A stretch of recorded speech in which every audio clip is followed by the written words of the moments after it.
D pharm का मतलब है डिप्लोमा इन फार्मेसी कोर्स। यह कोर्स फार्मेसी स्ट्रीम का सबसे बेसिक कोर्स है। यह 2 साल का कोर्स है जिसे पूरा करने के बाद में आपको संबंधित राज्य की फार्मेसी काउंसिल में रजिस्टर्ड फार्मासिस्ट के रूप में रजिस्ट्रेशन करवाना पड़ता है। मतलब यह है कि डिप्लोमा इन फार्मेसी की पढ़ाई पूरी करने के बाद में आप रजिस्टर्ड फार्मासिस्ट के रूप में अपनी सेवाएं दे सकते हैं। सबसे पहले तो हम इस बारे में बात करेंगे कि D pharm degree holder registered pharmacist अपनी सेवा किस क्षेत्र में दे सकता है और इसके लिए रोजगार के क्या क्या अवसर हैं। एक D pharm degree holder registered pharmacist के लिए रोजगार का सबसे बड़ा अवसर है स्वयं की दवा की दुकान करना। मैक्सिमम स्टूडेंट्स इस वजह से इस कोर्स में प्रवेश लेते हैं। आप जानते हैं कि हमारे समाज में दवा की दुकान को मेडिकल स्टोर के नाम से जाना जाता है, लेकिन मेरे हिसाब से मेडिकल स्टोर सही नाम नहीं है। मैंने अब तक फार्मेसी से रिलेटेड किसी भी एक्ट में मेडिकल स्टोर टर्म ना तो देखी है और ना ही कहीं सुनी है। सभी जगह ड्रग स्टोर का यूज होते देखा है। मेडिकल स्टोर शब्द कहाँ से आया यह सोचने का विषय है। हम मेडिकल स्टोर की जगह फार्मेसी शब्द का प्रयोग करेंगे। खैर यह एक अलग मुद्दा है। हमें अभी डी फार्म के बाद रोजगार के अवसरों पर ही अपनी बात को फोकस करना होगा। मैं आपको बता रहा था कि जितने लोग डी फार्म कोर्स में एडमिशन लेते हैं उनमें ज़्यादातर लोग अपनी खुद की फार्मेसी शुरू करने के लिए ही इसमें एडमिशन लेते हैं। दरअसल भारत में मेडिसिन्स के बिजनेस को रेपुटेड बिजनेस माना जाता है, लेकिन इस बिजनेस को करने के लिए स्टेट गवर्नमेंट के हेल्थ डिपार्टमेंट से ड्रग लाइसेंस के रूप में परमिशन लेनी होती है। इस बिजनेस को करने के लिए रजिस्टर्ड फार्मासिस्ट की रिक्वायरमेंट होती है। यह रजिस्टर्ड फार्मासिस्ट या तो फार्मेसी का ओनर स्वयं हो सकता है या फिर किसी ओनर को अपनी फार्मेसी के लिए रजिस्टर्ड फार्मासिस्ट को जॉब पर रखना पड़ता है। बिना रजिस्टर्ड फार्मासिस्ट के कोई भी व्यक्ति अपनी फार्मेसी शुरू नहीं कर सकता। यहाँ पर हमें इस बात का विशेष रूप से ध्यान रखना होगा कि फार्मेसी पर काम करने वाला फार्मासिस्ट एक फुल टाइम एम्प्लॉय होता है। मतलब कि एक फार्मेसी पर काम करने वाला फार्मासिस्ट उस फार्मेसी के अलावा दूसरी किसी भी जगह पर काम नहीं कर सकता है।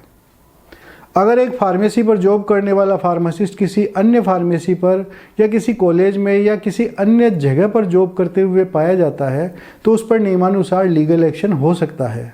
हमें इस बात को अपने माइंड में रखना होगा कि अगर कोई फार्मेसी किसी फार्मासिस्ट की वजह से चल रही है, रन कर रही है, तो वह फार्मासिस्ट उस फार्मेसी पर कंप्लीट ड्रग डिस्ट्रीब्यूशन के लिए जिम्मेदार होता है।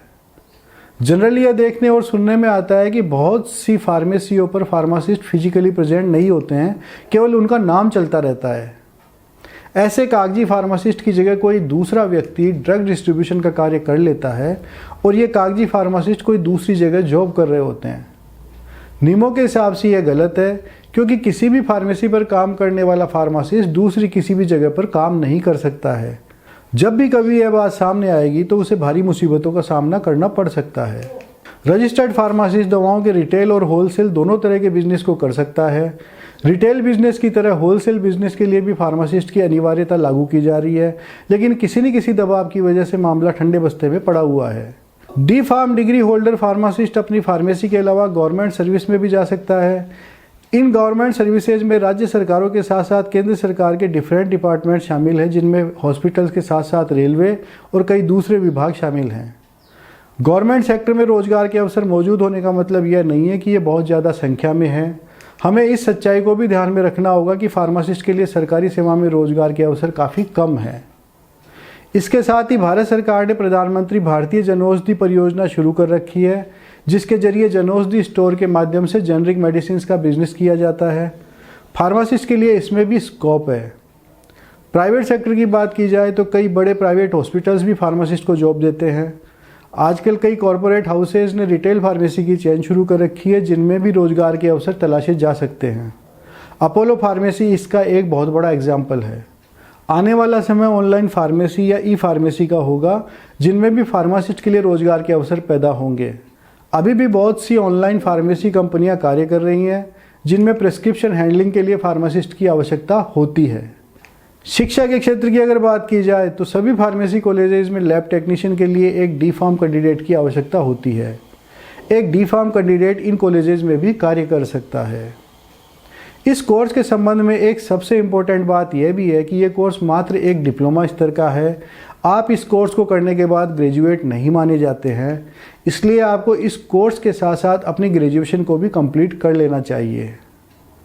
एक इम्पॉर्टेंट बात इस कोर्स से रिलेटेड अब आई है, एक बहुत बड़ा चेंज इस कोर्स में हुआ है कि इस कोर्स को कंप्लीट करने के बाद में 2 साल के बाद इसमें एग्ज़िट एग्ज़ाम शुरू कर दिया गया है, जिसको पास करना ज़रूरी है। अगर ये एग्ज़ाम आप पास नहीं करते हैं तो आपका रजिस्ट्रेशन फार्मेसी काउंसिल में नहीं होगा और आप एक रजिस्टर्ड फार्मासिस्ट के बतौर काम नहीं कर पाएंगे। तो आपको डिप्लोमा करने के बाद में एग्ज़िट एग्ज़ाम पास करना पड़ेगा और अपना रजिस्ट्रेशन अपनी स्टेट फार्मेसी काउंसिल में करवाना पड़ेगा। अंत में यही कहा जा सकता है कि एक 2 वर्षीय डिप्लोमा कोर्स के लिहाज से देखा जाए, एक 2 साल के कोर्स के हिसाब से देखा जाए, एक अंडर ग्रेजुएट कोर्स के हिसाब से देखा जाए तो डी फार्म कोर्स में रोज़गार के काफ़ी अवसर हैं। और अगर आपका मुख्य उद्देश्य अपनी फार्मेसी शुरू करना है, अपना मेडिकल स्टोर शुरू करना है, तो यह कोर्स आपके लिए ही बना है।